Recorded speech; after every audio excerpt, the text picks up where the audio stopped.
Mesdames, Messieurs, bonsoir. Au Rwanda, cette semaine, la musique ne sera pas autorisée dans les lieux publics ni à la radio.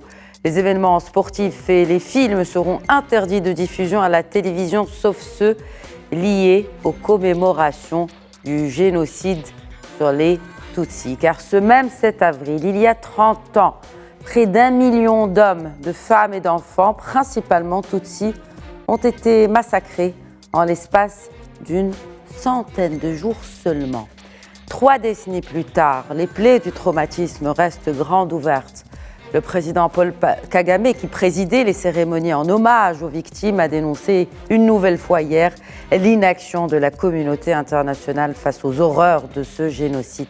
Je cite, « C'est elle, cette communauté internationale, qui nous a laissé tomber, que ce soit par mépris ou par lâcheté. » Fin de citation, c'est ce qu'il a déclaré devant les 11 chefs d'État et de gouvernement présents, dont Aziz Akhnouch, représentant Sa Majesté le Roi Mohamed VI à ces commémorations. Enfin, Kigali réclame aujourd'hui que les commanditaires du génocide, encore vivants, ceux qui se trouvent notamment en Europe ou ailleurs, soient jugés pour les actes qui leur sont reprochés, avec bien évidemment la justice internationale et son aide à cette justice internationale. En 2021, fait marquant, le président français Emmanuel Macron avait reconnu les responsabilités de la France dans le génocide des Tutsis. Quid de la responsabilité de Paris pour rétablir la justice dans la poursuite des génocidaires présumés notamment.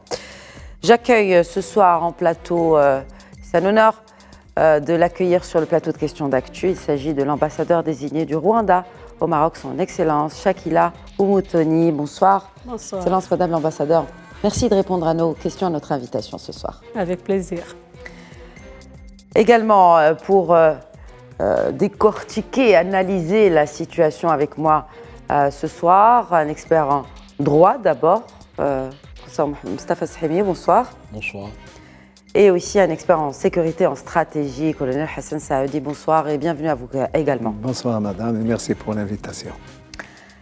Le président rwandais Paul Kagame a rallumé hier la flamme du mémorial de Gizosi, où reposent les restes de quelques 250 000 victimes du génocide des Tutsis. C'était à Kigali, donc hier, la capitale rwandaise a commémoré le 30e anniversaire du génocide des Tutsis, où le Kwibuka 30, Excellence Madame l'ambassadeur Umutoni, Kwibuka 30, qu'est-ce que c'est?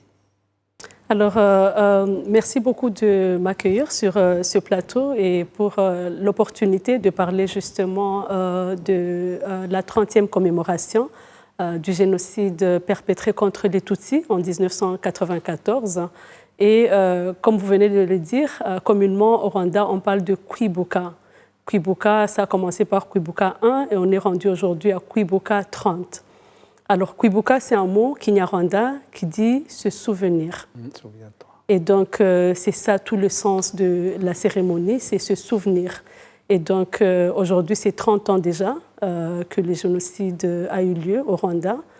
Plus d'1 million de personnes tuées, massacrées, sauvagement, pendant 100 jours, de avril à juillet 1994.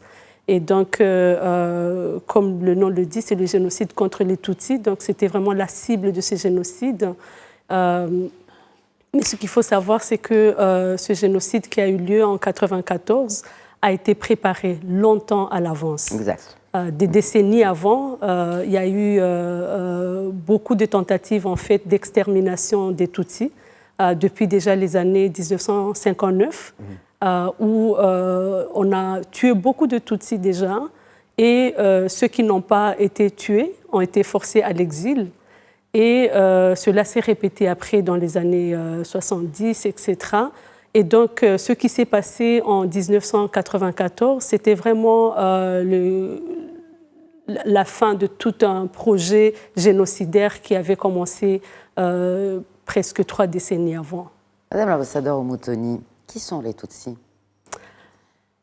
Qu'est-ce qui les différencie des autres composantes de la société rwandaise? Est-ce qu'il y a vraiment des différences, en sachant que déjà le point de la langue est un point commun avec les autres groupes?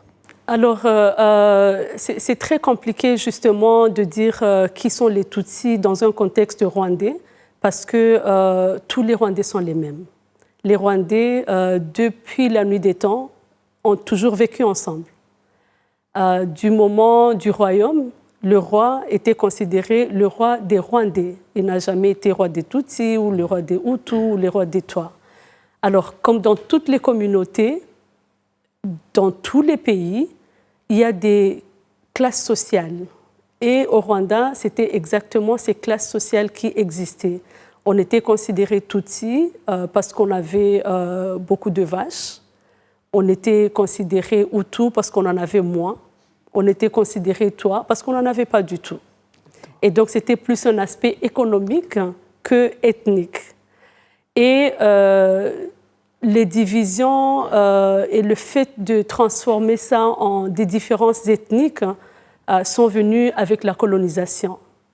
Et c'est donc du moment justement des colons qui, dans un premier temps, se sont plus appuyés sur la classe qu'eux ont appelée Tutsi pour gérer les pays qu'ils colonisaient, qui par la suite, avec le début de la réclamation de l'indépendance, cette classe même qui aidait les colons à gérer ont commencé à réclamer l'indépendance, ont changé de cap et ils ont favorisé l'autre groupe qu'ils appelaient Hutu. Et c'est à partir de là qu'a commencé ce qu'on a appelé la révolution du peuple. Et c'est à partir de là que les tueries ont commencé. Et donc, brièvement, ils sont tous des Rwandais. Et il est possible que dans une famille, à l'époque, lorsque les colons ont commencé à institutionnaliser ça, c'était possible que dans une famille, je sois considérée Hutu et puis mon frère va être considéré Tutsi, parce que justement, c'est sur base des banalités telles que la longueur de ton nez, le teint de ta peau, votre taille, etc. Et sur cette base, ils vont vous catégoriser comme Tutsi, comme Hutu ou comme toi. Et le danger dans tout ça, c'est que tout cela a été institutionnalisé dans une carte d'identité, ce qui a joué un très grand rôle pendant le génocide.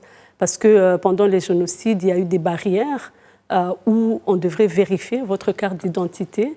Et si sur la carte, il est marqué Tutsi, vous êtes candidat à la mort. Sinon, il y en a qui ont voulu cacher leur carte d'identité pour se camoufler et avoir la chance de passer par la barrière. Mais comme je le disais, avec beaucoup de décennies d'apprendre à l'autre que tel est différent parce que tel est comme ceci, tel est comme cela, même sans une carte d'identité, si le profil qu'on a déterminé qu'il était Tutsi apparaît sur vous, eh bien, on va vous tuer.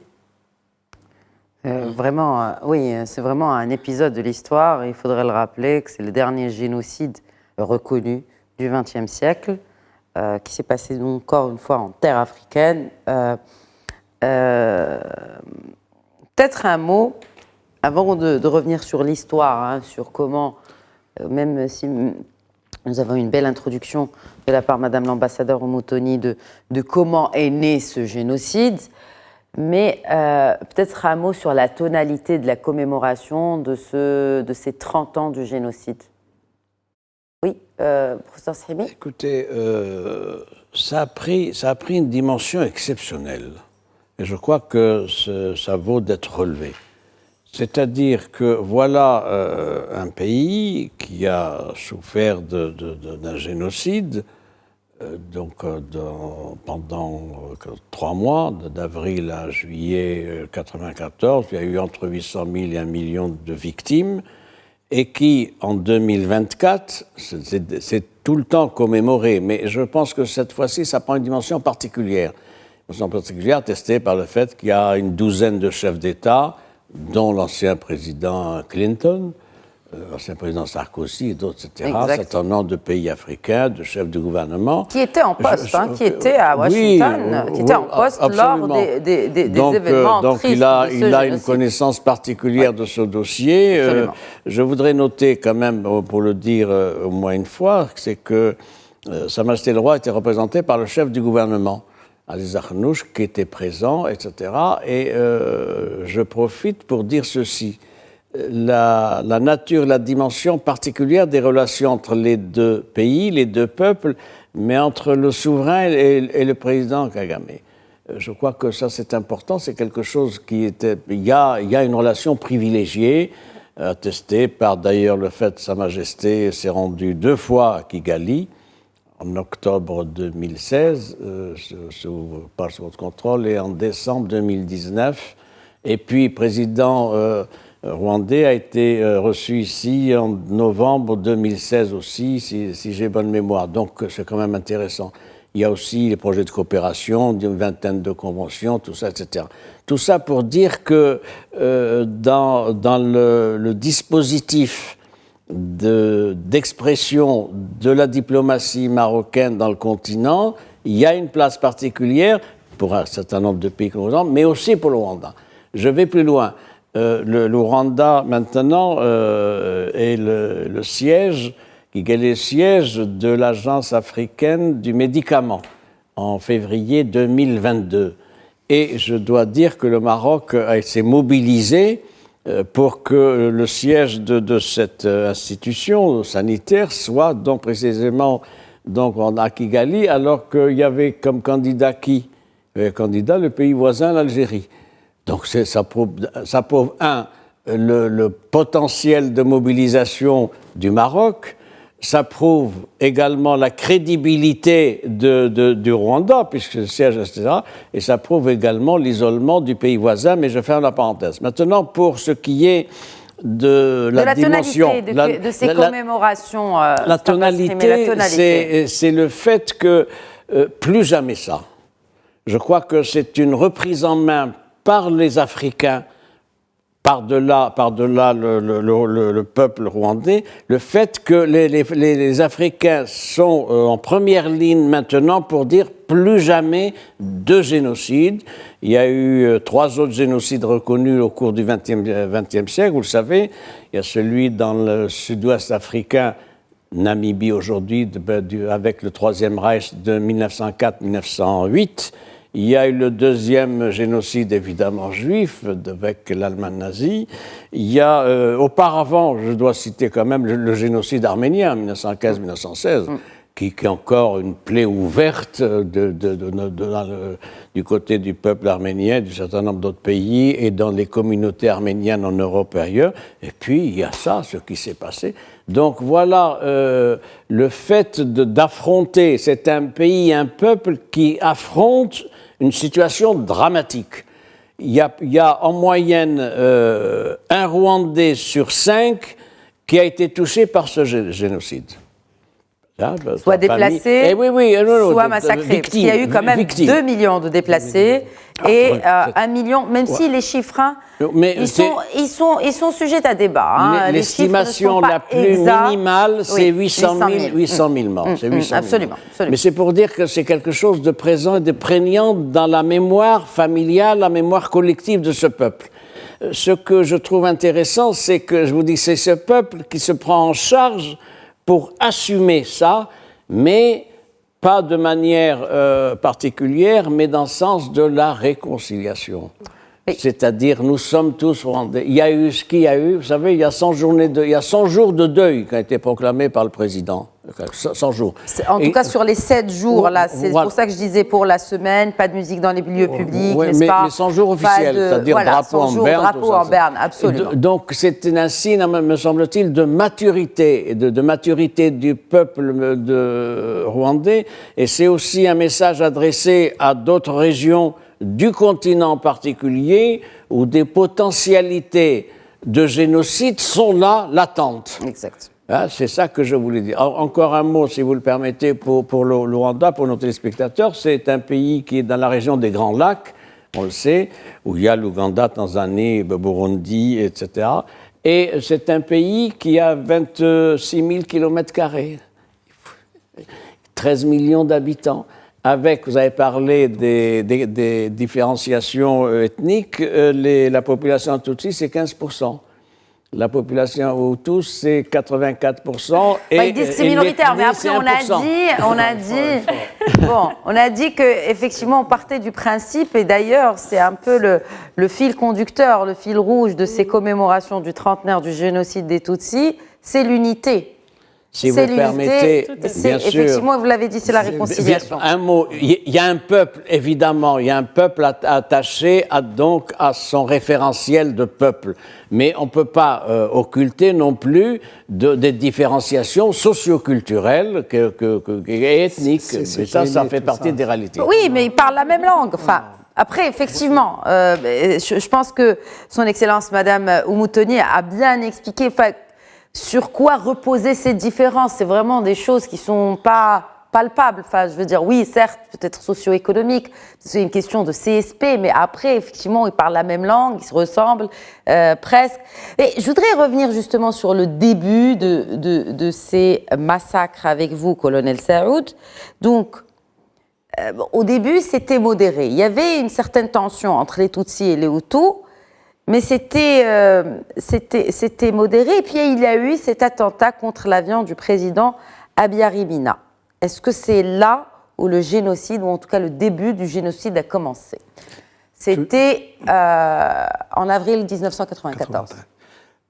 Tout d'abord, en ce qui concerne cette commémoration, et puis ce côté communautaire, il faut saluer le gouvernement et le président rwandais dans la suppression de toute référence communautaire, ethnique, dans l'identité des citoyens. C'est très important. Donc, le sujet est réglé. Pour la commémoration, madame, c'est d'abord solder un passé et un passif.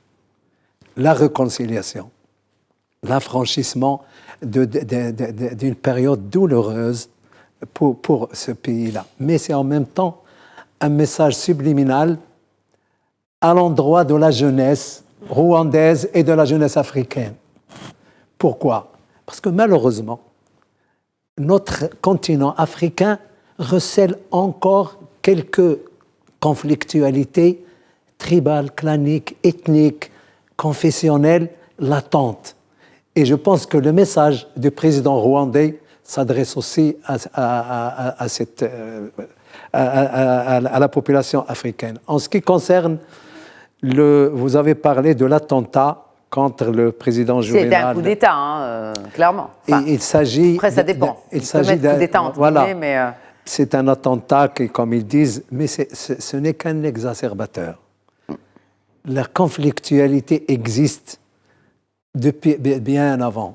Et Madame l'ambassadeur en a parlé, mais ça a commencé d'abord par toute une préparation médiatique. Exact. Une préparation médiatique extraordinaire. C'est vrai qu'elle a parlé d'une période de 10 ans. C'est-à-dire que ce génocide ne se préparait pas en quelques mois, mais en une décennie quand même. C'est pour vous dire que en 3 décennies. C'est pour vous dire que ce n'est pas du spontané, c'est du prémédité, préparé. Et on a préparé une frange ethnique pour désigner l'ennemi. Et c'est ça qui a maintenant, ce qui est arrivé au président en exercice de retour d'Ouganda, il n'est pas établi que c'est... Mais quand bien même, c'était une opposition. C'était l'étincelle qui a fait peut-être l'explosion et que le génocide a commencé. Qu'est-ce qu'on appelle génocide, au fait? Bon, le génocide, c'est la volonté délibérée de vouloir éliminer une population pour sa communauté tribale, communautaire, confessionnelle, clanique. Mais le génocide a une explication beaucoup plus large. On parle de pogrom pour parler de la Shoah, mais c'est une volonté d'extermination d'une population déterminée qu'on désigne comme et là, pour le coup, c'était les Tutsis qu'on avait désignés. C'est qui on? Eh bien, c'est évidemment la partie adverse, la partie qui était au pouvoir. Et puis, certainement, peut-être qu'on en parlera avec une certaine complaisance étrangère. Parce qu'il faut évidemment savoir que l'armée française a toujours encadré, à partir de 90-91, toute l'armée rwandaise, moyennant un encadrement du matériel, etc. Et au moment, et je pense que la France a été très bien renseignée sur l'éventualité d'un génocide. Et que, évidemment, c'était sous Mitterrand, avec Roland Dumas comme ministre des Affaires étrangères et Hébert Védrine comme secrétaire général à l'Élysée. Pour vous donner un peu et l'amiral Langsat comme le militaire de l'Élysée.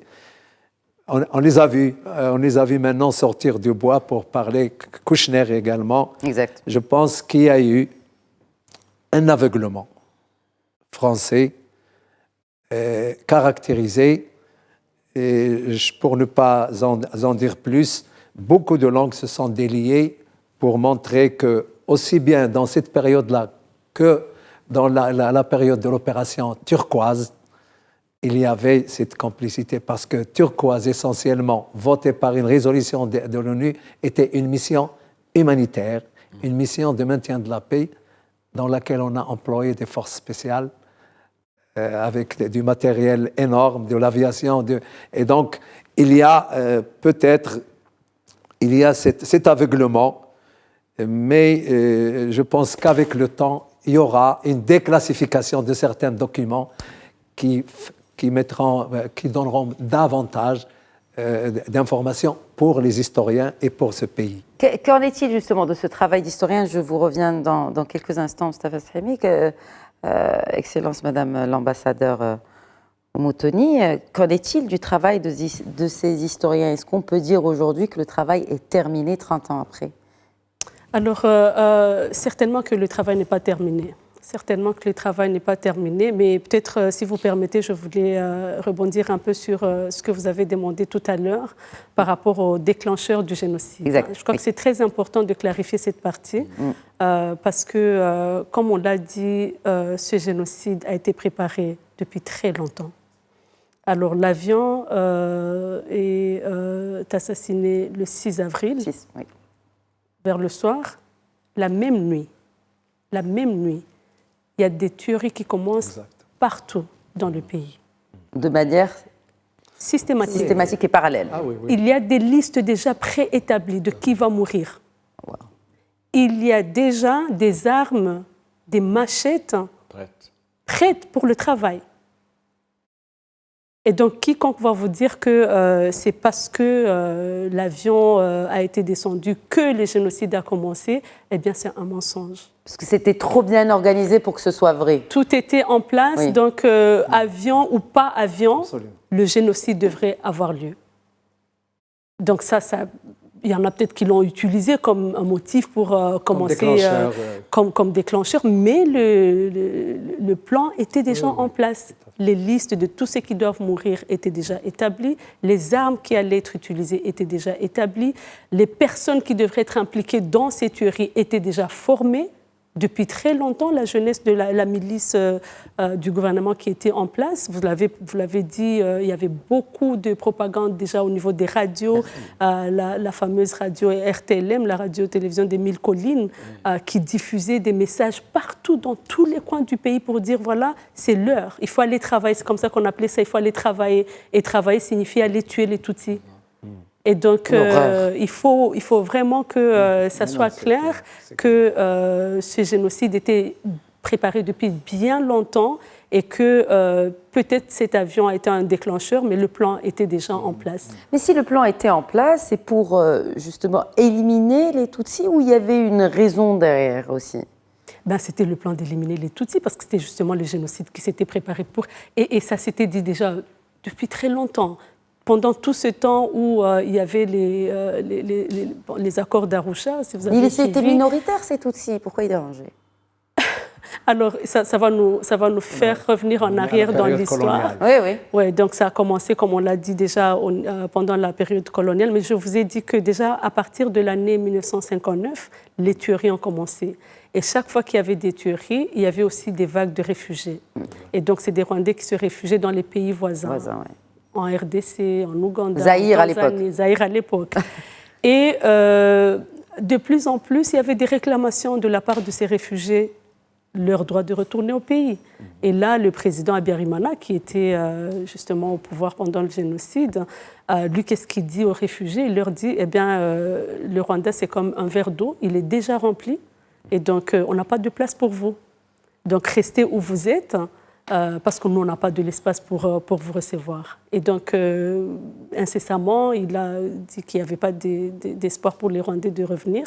Et c'est comme ça que la guerre de libération a commencé en 1990, avec tous ces réfugiés qui voulaient justement retourner dans leur pays. Octobre 90. Octobre 90. Exact. Et pendant ces temps, de 90 à 94, c'est là où, entre-temps, il y a eu des négociations pour voir maintenant comment est-ce qu'on peut laisser ces réfugiés revenir, comment est-ce qu'on peut les réintégrer dans la société, comment est-ce qu'on peut, parce qu'il y avait ce groupe qui avait justement commencé la guerre de libération, le Front patriotique rwandais, avait aussi une branche armée. Et donc dans les négociations, c'était aussi question de les intégrer dans l'armée nationale qui était en place. Les accords d'Arusha. Et donc, c'est tout l'essence des accords d'Arusha qui ont justement permis que tout cela allait se passer. Oui. Et donc, quand le président Habyarimana retournait au Rwanda, il venait de signer ces accords.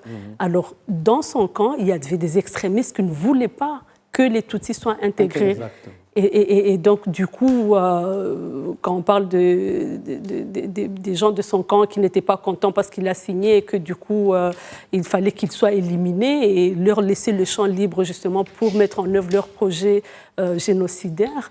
Donc, c'est de là que tout est parti. Exact. Et tout est parti, qui a été, vous l'avez dit tout à l'heure, il y a quand même, qui était locataire de l'Élysée à l'époque, François Mitterrand, la France, qui a aussi soutenu un peu, ou avec peut-être que je choisis, qui avait des liens, on va dire, des liens très étroits avec non seulement le régime de Habyarimana, mais aussi avec ce génocide. Mustafa Sahimi, c'est un mot sur les responsabilités de chacun, les principaux responsables. Vous dites ça de manière très diplomatique pour la responsabilité de la France, je vais y revenir. Bon, Emmanuel Macron ne l'a pas, il a été tout aussi direct, c'est pour ça que je me suis permise. Il avait dit qu'il a reconnu les responsabilités de la France. Je quote les termes du président de la République. Je suis de votre avis. En complément, si vous le permettez, à ce qu'a dit Madame l'ambassadeur, il y avait un plan. Il y avait un plan de règlement, c'était les accords d'Arusha, donc signés en Tanzanie, en août 1993. Et c'est des accords qui prévoyaient un certain nombre de modalités, de règlements. Vous avez fait référence à juste titre à l'intégration politique et militaire, donc des différentes composantes qui étaient sur place. Il y a eu aussi une mission de l'ONU qui a été installée, mission onusienne, qui s'est installée 2 mois après, en octobre 1993, pour charger de suivre l'application des accords d'Arusha. Il est également prévu pour mars 1994, c'est intéressant, c'est un mois avant le début du génocide, un gouvernement de transition. Et puis aussi, il était prévu en même temps, à la même date, une Assemblée nationale de transition. Tout ce dispositif n'a pas pu être mis sur pied, du fait précisément qu'il y avait un plan préparé de longue main, évidemment, pour qu'il y ait donc ce génocide tout à fait barbare et inadmissible. Alors maintenant, effectivement, pour l'implication de la communauté internationale, je vais quand même commencer par l'ONU. On ne peut pas dire que dans cette affaire-là, l'ONU ait fait montre de beaucoup de sagacité, de courage et de volonté. Ah oui, c'est comme la communauté internationale. D'ailleurs, après, la communauté internationale, avec bien sûr quelques acteurs forts qui représentent l'essentiel de cette communauté internationale, ou en tout cas l'essentiel même du travail de D'ailleurs, le président l'a dit hier, le président rwandais l'a dit, nous avons été abandonnés par la communauté internationale. C'est exactement ça ce qu'il a dit, etc. Par mépris ou par lâcheté. Les termes sont forts. Donc il y a du ressentiment à l'endroit de la communauté internationale et notamment du Conseil de sécurité et des membres permanents du Conseil de sécurité. Il y a l'Union européenne aussi qui s'est distinguée par son absence totale en regardant ailleurs. J'ajoute l'Union africaine. L'Union africaine ne s'est pas distinguée dans cette affaire-là par des missions, par des initiatives, etc. Et puis, il y a tout de même, alors je laisse ça pour la fin, pour la bonne bouche, comme on dit, la responsabilité de la France. J'ai un avis différent de mon voisin quant à la position française, qui serait une position d'aveuglement. J'ai une lecture différente.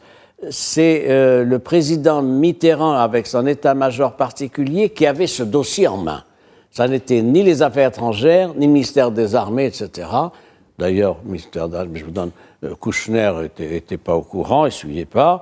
Mais la mission militaire, j'ai des déclarations du général Jean Varret, qui a été patron de la mission militaire française donc au Rwanda, qui a pris position de manière ferme à propos du génocide et qui a été d'ailleurs remplacé sans autre forme de procès. Non, il a signalé. Il a signalé, mais il a été ensuite déchargé, voilà. Parce que ses positions n'étaient pas jugées compatibles avec celles de l'Élysée. Alors, qu'est-ce qui s'est passé au niveau du président Mitterrand ?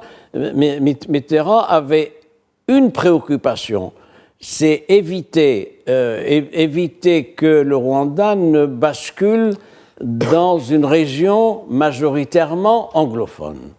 Il en était resté à ce schéma. Et c'est pour ça qu'il a soutenu donc, le président Abiyarimana, il a soutenu de manière ferme, etc. C'était d'ailleurs la doctrine mitterrandienne pour ce qui est de l'Afrique. C'est quoi ? C'est de soutenir le soutien, l'assistance militaire et politique de coopération. Et c'est allé jusqu'à une mission militaire française de 2500 hommes dépêchés sur place. Alors, il y a eu des variations. C'est intéressant entre les différents présidents. Le président Mitterrand, sur ce plan-là, donc, tenait absolument à soutenir le régime en place. Et il y a eu aussi ensuite la présidence Sarkozy, qui était d'ailleurs invité aux commémorations. Mais c'est intéressant. À titre personnel, mais il disait il n'y a pas de génocide et il y a des erreurs. Il y a eu des erreurs politiques qui ont été faites. Moi, j'ai ces citations. Mais il a reçu quand même le président Kagame à l'Élysée en septembre 2011. Son successeur, le président Hollande, donc, a eu un contact avec le président Kagame, mais à Bruxelles, lors du sommet Union européenne-Afrique, mais sans beaucoup de résultats, est arrivé le président Macron. Le président Macron a commandé évidemment une étude, c'est une mission parlementaire qui a fait son travail. C'est la commission Duclerc, rapport final remis en mars 2021, qui établit quoi ? Qui établit la responsabilité du président Mitterrand, mais qui dit il n'y a pas de complicité de génocide. Ça, c'est un rapport officiel de mission parlementaire française. Il y a eu la visite du président Macron en mai à Kigali, où il a fait référence, il a avancé un peu en disant, je cite, la responsabilité accablante de la France. Et puis, il y a eu sa déclaration il y a quelques jours, le 4 avril, disant, on aurait pu arrêter ce génocide, mais il n'y a pas eu de volonté.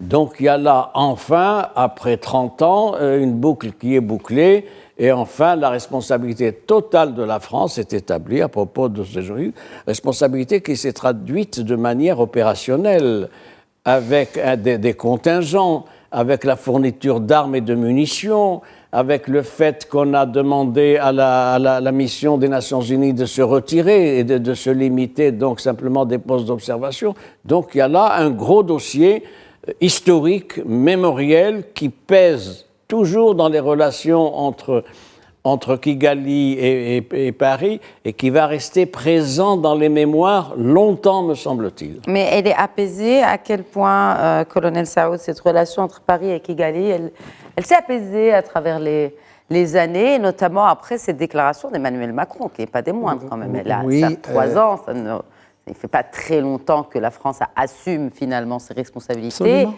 Mais est-ce qu'on peut dire qu'elle est apaisée ou qu'il manque aussi, je le disais dans mon préambule, qu'il manque quelque chose pour que ça s'apaise davantage, celui de rétablir la justice à travers la poursuite de génocidaires présumés. Hein. En France. Qui sont en France, naturellement. Là, pas les, vous voyez, c'est progressivement que l'affaire s'est éclaircie.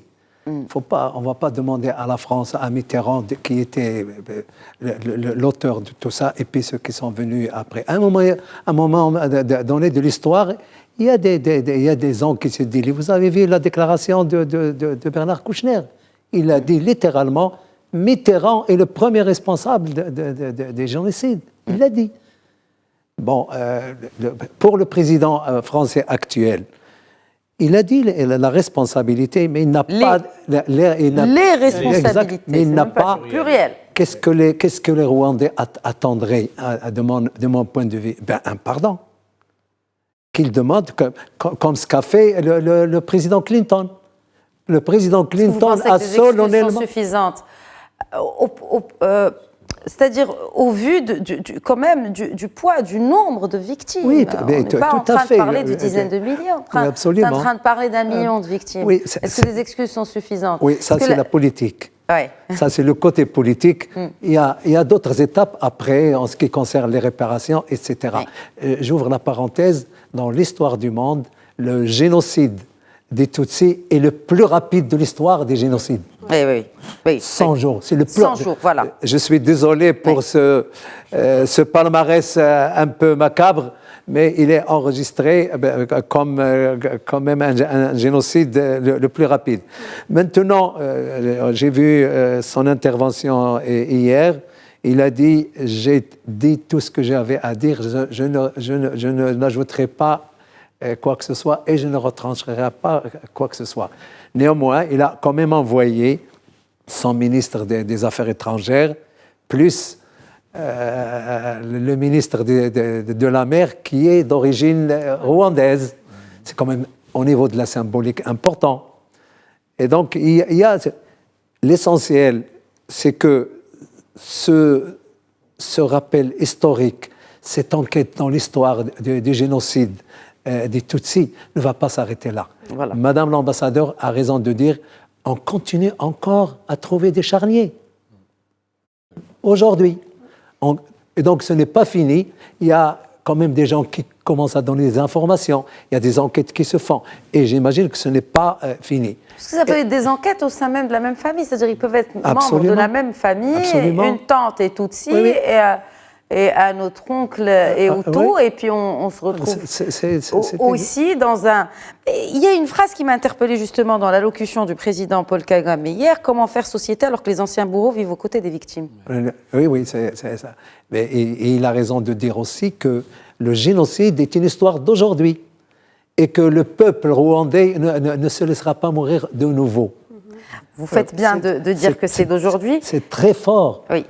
Et c'est cette détermination, et il faut saluer, parce que réconcilier un pays de cette manière-là, l'oubli, et puis l'unité nationale, sans un leadership, ça ne pourrait pas se faire. Et c'est ça le leadership de ce président qui a pu mettre tout le monde à table pour l'unité nationale. D'ailleurs, il y a un ministère... L'unité nationale et l'éducation civique. C'est très important. Donc, au niveau de la symbolique, il est fait. Et sans lui, je pense qu'on n'aurait pas fait ça. Et il y a, évidemment, dans le gouvernement, dans toutes les missions, il y a une politique inclusive. Et il ne faut pas l'oublier. Et ça, c'est très important pour un chef d'État. J'aimerais revenir tout simplement parce que le Simstava a parlé de l'Union africaine. Et à juste titre. Je vous cite Moussa Faki. Hier, oui. Hier. Personne Même pas l'Union africaine ne saurait se disculper de son inaction face à la chronique d'un génocide annoncé. Ayons le courage de le reconnaître et de l'assumer. Tout est dit. Voilà. Absolument. Je voudrais à présent revenir peut-être aussi, on l'a entendu avant de vous interpeller, Madame l'ambassadeur Umutoni, sur justement cette transformation de votre pays, du Rwanda, ces dernières années, qui a quand même enregistré l'un des taux de croissance les plus élevés de tout le continent, puisque vous avez parlé de l'Union africaine, le Rwanda s'est distingué, mais de manière exceptionnelle. Il frôle deux chiffres. Il frôle les deux chiffres. Ah oui, mais clairement, bien sûr. Et ça se voit. Alors moi, je voudrais vous interpeller, parce que vous avez dit tout à l'heure, 30 ans après, effectivement, c'est encore frais. Et ce génocide a comme quelques reliquats dans l'histoire. Vous avez dit hier dans votre discours à l'occasion prononcé à l'occasion de ces commémorations du génocide des Tutsis, que la situation actuelle dans la région des Grands Lacs, en particulier en République démocratique du Congo, où l'idéologie de la haine et de la division continue de menacer la paix et la sécurité. Fin de citation. Peut-être un commentaire sur cela, Excellence Madame l'ambassadeur Umutoni. Et sur la violence qui touche aujourd'hui ces réfugiés en RDC, est-ce que ça peut rappeler un peu la cruauté du génocide sur les Tutsis? Parce qu'il y a beaucoup de Tutsis en réfugiés en RDC, justement. Alors, effectivement, le sens de la commémoration, nous, on l'espère en tout cas au Rwanda, c'est aussi de servir de leçon pour éviter un autre Rwanda de 1994. Et le thème de notre commémoration, c'est se souvenir, parce que tout ce qu'on est en train de faire... la mémoire. C'est le devoir de mémoire. Oui, on se souvient pour ne jamais oublier. On parle de réconciliation. C'est vrai, il faut pardonner, mais on n'oublie pas. Et on n'oublie pas parce qu'on veut garder la rancune, parce qu'on veut... mais on n'oublie pas pour ne pas répéter les mêmes erreurs. Donc il faut se souvenir. Bâtir ensemble.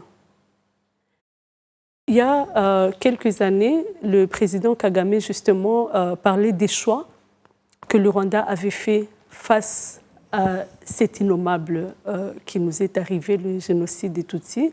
Et il a dit, les Rwandais ont fait 3 choix. Et ces 3 choix, le premier, c'est de se tenir ensemble, sans division quelconque, comme des Rwandais. Rester ensemble. Mais le deuxième choix, c'est d'être redevable.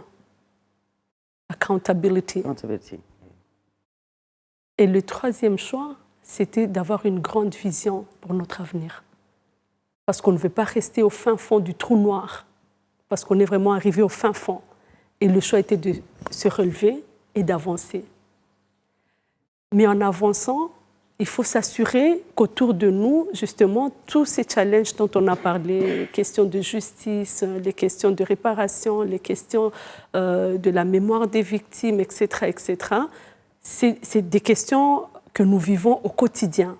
Et donc, dans ce parcours vers cette grande vision, on fait face à tout ça. Et l'idée, c'est de dire, est-ce que nous, les Rwandais qui avons vécu ça, pouvons servir d'exemple pour que les autres l'évitent? Et donc, vous faites référence à ce que je disais hier. Effectivement, quand vous regardez la région des Grands Lacs, notamment l'est de la RDC, justement, c'est lié. Parce que là, on a parlé justement de l'arrêt du génocide par le Front patriotique rwandais. Alors, ce qui s'est passé, c'est que l'armée de l'époque, qui travaillait pour le gouvernement génocidaire, ils ont vu qu'ils étaient défaits et, grâce justement au couloir qui était établi, ils se sont dirigés vers la RDC. Exact. Ils sont partis avec leurs armes, ils ont tout pris du pays, ils n'ont rien laissé derrière, mais ils ont pris avec eux des populations civiles. Des bourreaux, et c'est là où on dit les bourreaux et les victimes qui vivent côte à côte, en fait. Alors, je vais revenir sur ça. Ouais. Et donc, ils sont partis vers la RDC. Et c'est des millions de réfugiés, supposés être dans des camps de réfugiés, qui, en effet, ces camps sont devenus des camps d'entraînement. Donc la même armée qui vient de tuer 1 million de personnes va de l'autre côté de la frontière, juste à côté, ce qui est inacceptable, parce que ça revêt du droit international. Vous ne pouvez pas avoir des réfugiés juste à côté de la frontière avec le pays d'origine. Et donc, ils les ont laissés juste à côté de la frontière. Et là, ils se sont réorganisés. Et c'est de là, de ces réfugiés, entre guillemets, qu'est né ce qu'aujourd'hui, vous voyez dans tous les médias, le FDLR, le Front de Libération pour le Rwanda. Donc, le FDLR se reconstruit, il recrute dans les camps et prend en otage les populations. Donc, pendant que le Rwanda fait appel à toutes ces populations de rentrer, eux, ils les mobilisent pour les garder en otage afin de continuer à faire valoir leur agenda politique qu'ils avaient dans ces camps de réfugiés.